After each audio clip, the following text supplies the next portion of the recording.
Germany's major banks need to increase their provisions for non-performing loans, as corporate insolvencies and credit risks mount, according to Bundesbank Vice-President Claudia Buch. Europe's largest economy has been dubbed the «sick man of Europe» by some economists, after entering a technical recession earlier this year while economic activity faces further downward pressure from a collapse in construction. Lawmakers in Berlin are meanwhile scrambling for solutions to a developing budget crisis that could threaten the future of the country's coalition government.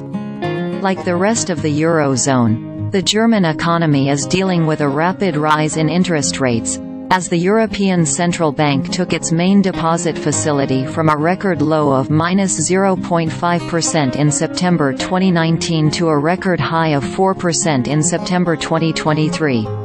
I will say that, actually, the financial sector dealt quite well with this increase in interest rates.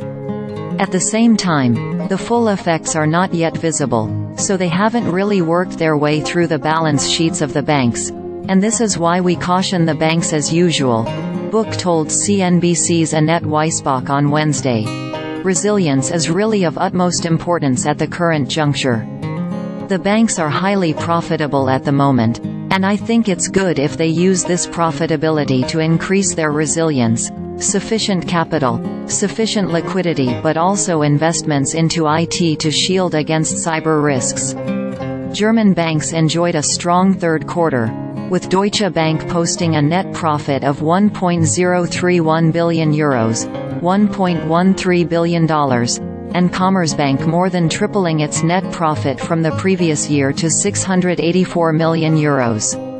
Buch nevertheless noted that provisioning for non-performing loans did not increase as substantially as the central bank would have liked, given the sharp rise in interest rates and the very uncertain environment for the economy.